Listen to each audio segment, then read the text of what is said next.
अक्सर सियासत में ऊँट किस करवट बैठता है कुछ पता नहीं चलता है। जब आपको लगता है कि सब कुछ ठीक है तो वास्तविक तौर पे कभी कभी ऐसा हो जाता है कि सब कुछ ठीक नहीं होता है। ऐसी ही कुछ स्थितियां हैं इस समय उत्तर प्रदेश में। जी हाँ, मुख्यमंत्री को लेकर उत्तर प्रदेश में कई दफ़ा कई सारी बातें कही गई। कभी तो सुनने में आया कि मुख्यमंत्री को तत्काल बदला जाएगा, तो कभी सुनने में आया कि मुख्यमंत्री कहीं नहीं जा रहे हैं, तो कभी सुनने में आया कि डिप्टी सीएम केशव प्रसाद मौर्य बगावत कर चुके हैं, तो कभी सुनने में आता है कि योगी के खिलाफ 200 से अधिक विधायक लामबंद हो चुके हैं।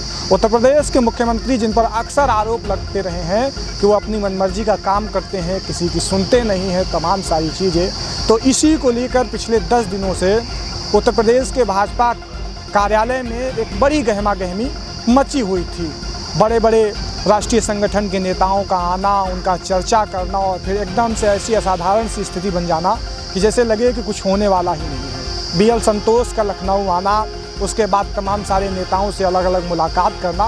बीएल संतोष उत्तर प्रदेश की राजनीति में और भारतीय जनता पार्टी के राष्ट्रीय संगठन में एक बड़े कद्दावर नेता के तौर पर जाने जाते हैं। जब ऐसे नेता राजधानी आते हैं तो आप यकीन जान लीजिए कि कुछ बड़ा परिवर्तन होने को है।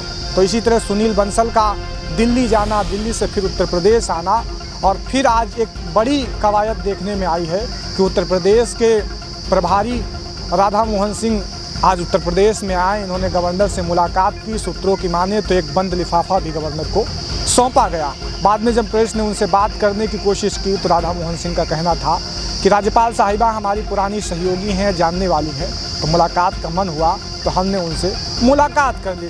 उसके ठीक ही कुछ देर बाद राधा मोहन सिंह ने उत्तर प्रदेश के जो स्पीकर हैं हृदय नारायण दीक्षित जी से मुलाकात की।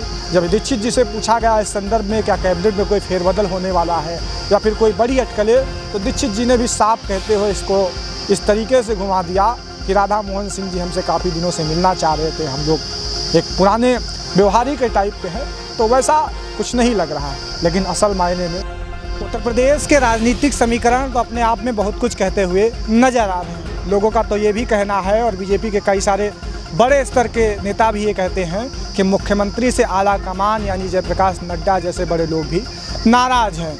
नाराज़गी का कारण ये है कि योगी आदित्यनाथ की एक कट्टर हिंदुत्व छवि है जो कहीं ना कहीं संघ के मन में बस गई है। संघ ये जान रहा है और ये चाह भी रहा है कि आने वाले दौर में नरेंद्र मोदी का दूसरा विकल्प योगी आदित्यनाथ हो सकते हैं। तो कहीं ना कहीं प्रधानमंत्री और योगी आदित्यनाथ को समकक्ष तौर पर खड़ा किया जा रहा है। एक दिलचस्प बात हम आपको ये भी बताते हैं कि कल उत्तर प्रदेश के मुख्यमंत्री यानी योगी आदित्यनाथ का जन्मदिन था और इस जन्मदिन पर बहुत सारे लोग कई सारे सवाल भी पूछ रहे थे। सवाल ऐसे कि कल प्रधानमंत्री नरेंद्र मोदी की तरफ से उनको कोई बधाई ट्विटर पर नहीं दी गई, जबकि जगत प्रकाश नड्डा जो भारतीय जनता पार्टी के राष्ट्रीय अध्यक्ष हैं उनकी तरफ से भी उनको कोई बधाई नहीं दी गई। और तो और गृह मंत्री अमित शाह की तरफ से भी उनको बधाई ट्विटर पर नहीं दी गई। शाम तक ये सवाल जब सोशल मीडिया पर कायदे से वायरल होने लगे तो मीडिया के एक धड़े ने बताया कि प्रधानमंत्री और गृह मंत्री जैसे लोगों ने योगी आदित्यनाथ को फ़ोन पर बधाई दी है। तो कहीं ना कहीं हमारे मन में भी सवाल आए। हमने भी पूरा ट्विटर खंगाला तो देखा कि पिछले सालों के दरमियान तो योगी आदित्यनाथ के जन्मदिन पर प्रधानमंत्री जैसे लोगों ने ट्वीट की, सार्वजनिक तौर पर बधाई दी, लेकिन अब की बार ऐसा क्या हुआ कि प्रधानमंत्री से लेकर जगत प्रकाश नड्डा तक के लोगों ने योगी आदित्यनाथ को बधाई नहीं दी।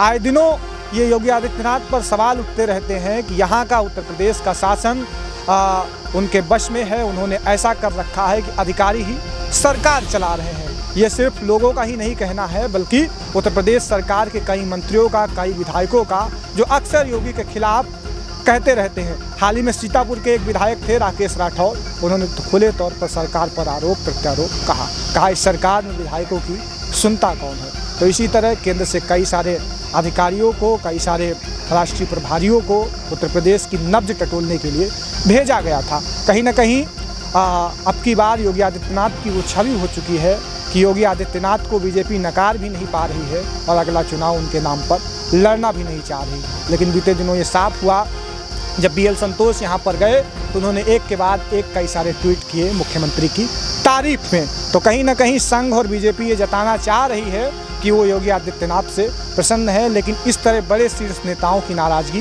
कहीं न कहीं ये साफ तौर पर दिखाती है कि योगी की कुछ अलग छवि है जो कहीं न कहीं पार्टी को प्रभावित कर रही है।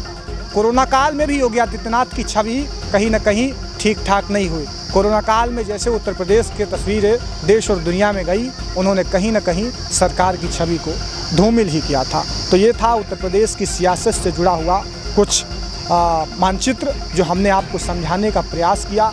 आने वाले दिनों में क्या कुछ हो सकता है, इसके बड़े कयास लगाए जाएं। इन सब के बीच एक चेहरा बड़ा दिलचस्प है, वो चेहरा है अरविंद शर्मा का, जो अभी बीते दिनों ही उन्होंने अपनी IAS की सेवा से कुछ दिनों पहले जब वो सेवानिवृत्त होने वाले थे तो उन्होंने VRS लेकर उत्तर प्रदेश की राजनीति को ज्वाइन किया।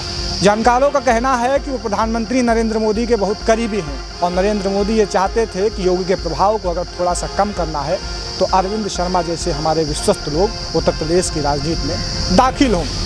लोग ये भी कह रहे थे कि अरविंद शर्मा को उत्तर प्रदेश में डिप्टी CM बनाया जा सकता है, गृह मंत्रालय दिया जा सकता था, लेकिन योगी आदित्यनाथ उनसे ये सब नहीं करवाना चाह रहे हैं। कहीं ना कहीं योगी आदित्यनाथ उनसे नाराज़ हैं। बीजेपी के कई ऐसे नेताओं का कहना है कि योगी आदित्यनाथ ने ये साफ तौर पर कह दिया है कि उनको अपनी कैबिनेट में शामिल करना तो दूर, गृह मंत्रालय देना तो दूर, हम उनको अपने मंत्रिमंडल में भी रखना नहीं चाह रहे हैं। अगर बहुत दबाव हुआ तो हम उनको राज्य मंत्रालय भले दे सकते हैं। तो योगी आदित्यनाथ भी अपना दबदबा मनवाने में कहीं न कहीं पीछे नहीं है।